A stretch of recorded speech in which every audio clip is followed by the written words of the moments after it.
మేము కింద అడుగు వేసారు వేయలేదు బలం. యాక్చువల్గా దీనికి యూరియా అడుగు బలం వేయాలి. దీన్ని నమ్మి దాన్ని ఆఫ్ చేసిన. చూడాలి మరి ఇప్పుడు ఇంకొకసారి. ప్లస్ ఉంది కాబట్టి దీంట్లో చేను అయితే నల్లగానే ఉంది. అవునవును. దాని ఎఫెక్ట్ 1 వీక్ వస్తే. నా పేరు పేను, గాంధీనగర్ రైతు. నేను ఇంతకుముందు నాను యూరియా వాడడం జరిగింది. కాటన్కి వాడాను, మేజ్కి వాడాను.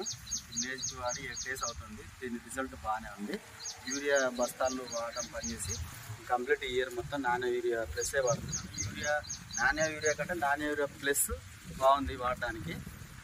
మా గ్రామం గాంధీనగర్ గ్రామాన్ని మన ఇఫ్కో వాళ్ళు దత్త గ్రామం తీసుకోవడం వల్ల మాకు 25% సబ్సిడీ ఇవ్వడం కూడా జరుగుతుంది. దానివల్ల మా రైతులకు లబ్ధి కూడా జరిగింది. నానో యూరియా వాడడం అయితే బాగుంది, రైతులకు బెనిఫిట్ బాగా. యూరియా ప్లస్ వాడటం బాగుంది. ఈ సబ్సిడీ డ్రోన్ ద్వారా ఇంతే. ఇదే విధంగా మాకు ఇఫ్కో కంపెనీ వాళ్ళు మాకు డ్రోన్ సౌకర్యం కూడా కల్పించడం జరిగింది సబ్సిడీలో. అది మా రైతులందరికీ డ్రోన్ ద్వారా స్ప్రే చేయించడం జరిగింది. అది మా రైతులందరికీ ఉపయోగం. ఇఫ్కో కంపెనీని రైతులందరూ వినియోగించాల్సిందిగా అలాగే ఇఫ్కో కంపెనీకి మా రైతుల ద్వారా, గాంధీనగర్ రైతుల ద్వారా ధన్యవాదాలు తెలుసుకుంటాం.